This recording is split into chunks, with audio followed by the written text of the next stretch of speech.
Good morning, students. So we are doing chapter 6, geomorphic process. In that we have discussed about the endogenic process and we have studied exogenic process.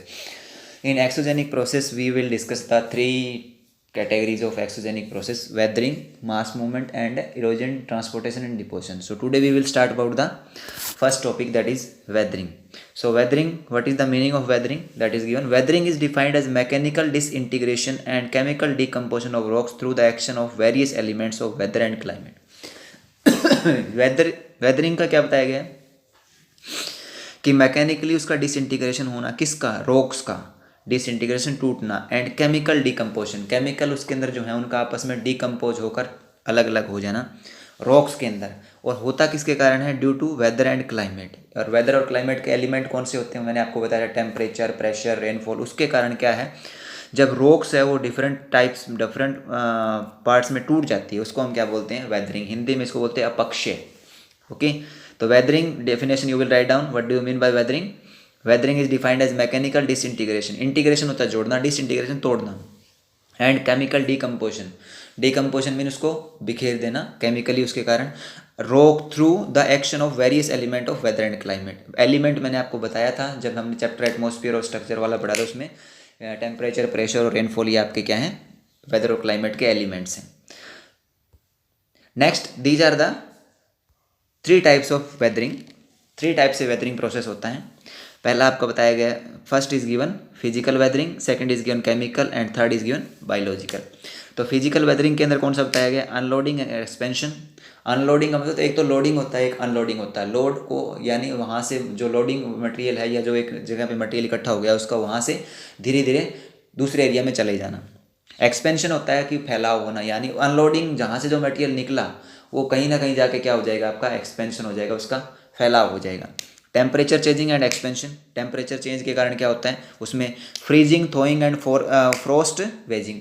Freezing, thawing क्या होता है कि आपने देखा होगा कि जब रॉक्स के बीच में क्रैक्स होता है, उसके अंदर पानी चला गया, रात को, दिन में पानी चला गया, रात को टेम्परेचर कम होने से वो क्या है? बर्फ़ बन गया, वो आपका क्या हो गया?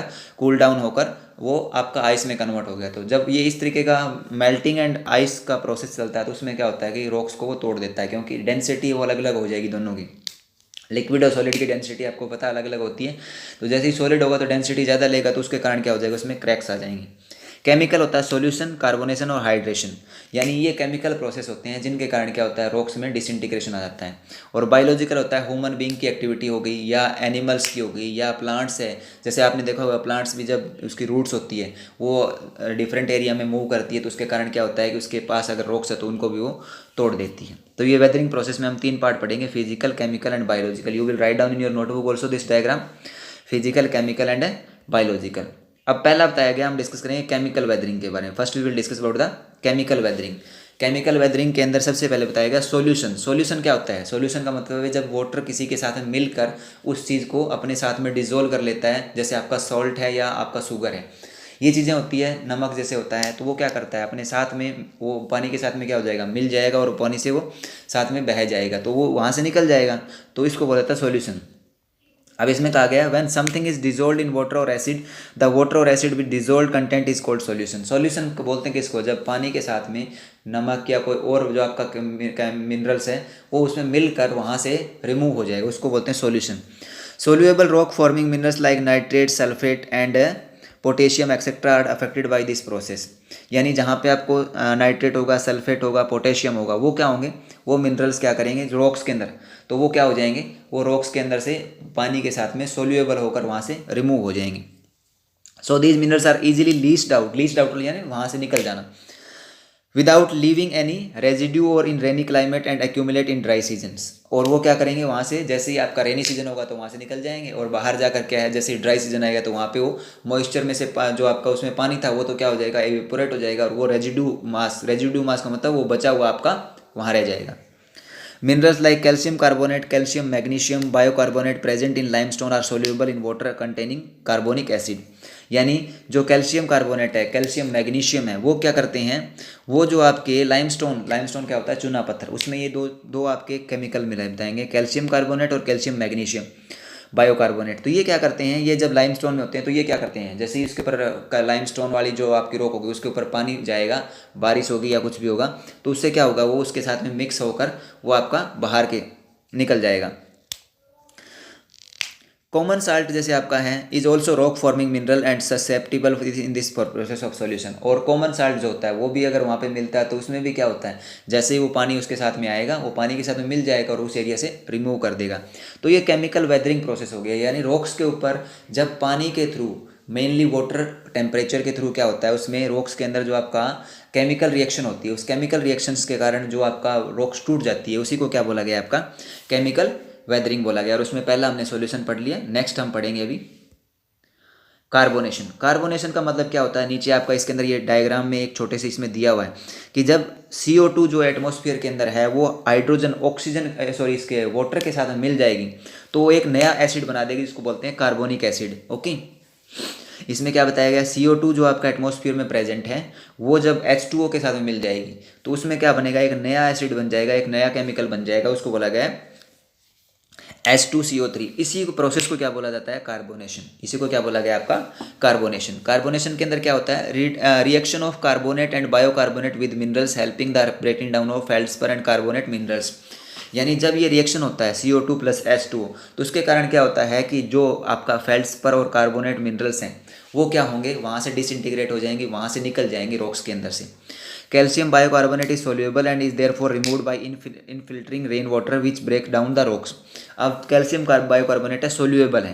कैल्शियम बायोकार्बोनेट का बताया गया आपका सोल्यूएबल है, और ये सोल्यूएबल होने के कारण, सोल्यूएबल का मतलब क्या होता है कि पानी के साथ में वो मिल जाता है, मिक्स हो जाता है, तो उसके कारण वो क्या होगा, वहाँ से वो रिमूव हो जाएगा और रेन वाटर के साथ में वो उसको क्या कर देगा, रॉक्स को ब्रेक डाउन कर देगा। नेक्स्ट होता है हाइड्रेशन। हाइड्रेशन क्या होता है, एक होता है डिहाइड्रेशन, एक होता है हाइड्रेशन। जैसे डॉक्टर कई बार हमारे को गर्मी के टाइम में कहते हैं कि आपकी डिहाइड्रेशन हो गई, यानी पानी की कमी हो गई। और हाइड्रेशन क्या होता है, पानी की अमाउंट ज़्यादा हो जाना। जब रॉक्स के अंदर पानी लार्ज अमाउंट में चला जाएगा तो वो रॉक्स क्या हो जाएगी, वो फूल जाएगी, और फूलने से वो क्या होगा, वो ब्रेक डाउन हो जाएगी।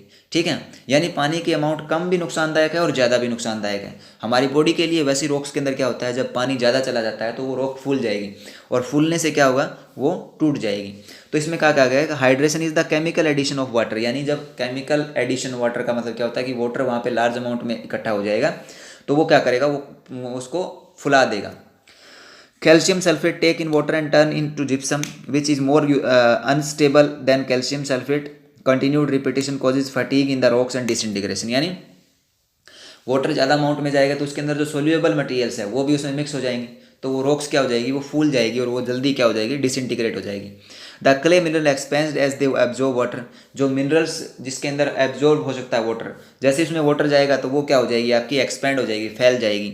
एंड द वॉल्यूम इंक्रीजेज, और उनका एरिया, वॉल्यूम का मतलब है उसका एरिया है उसका मिनरल्स का, वो इंक्रीज हो जाएगा, और इंक्रीज होने से क्या होगा, वो ब्रेक डाउन हो जाएगी रॉक्स पीसीज के अंदर। ठीक है, तो ये आपका हो गया कार्बोनेशन, हाइड्रोनेशन। कार्बोनेशन का मतलब तो मैंने आपको बता दिया कि CO2 प्लस H2O मिलेगा तो उसे एक नया एसिड बनेगा और वो क्या करेगा, रॉक्स को ब्रेक डाउन करेगा।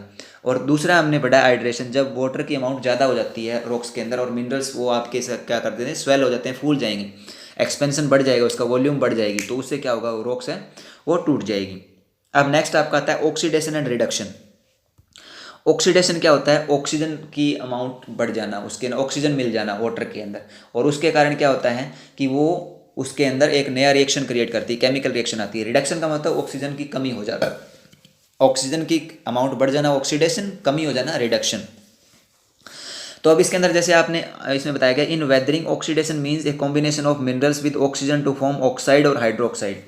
यानी वेदरिंग प्रोसेस के अंदर जब ऑक्सीजन कॉम्बिनेशन हो जाता है मिनरल्स के साथ में तो वो क्या बनाती है, ऑक्साइड या हाइड्रोक्साइड बनाती है। दे आर मेकिंग ऑक्सीजन आपका ऑक्साइड या हाइड्रोक्साइड। जैसे आयरन ऑक्साइड हो गया, मैग्नीज ऑक्साइड हो गया, सल्फर डाइऑक्साइड होगा।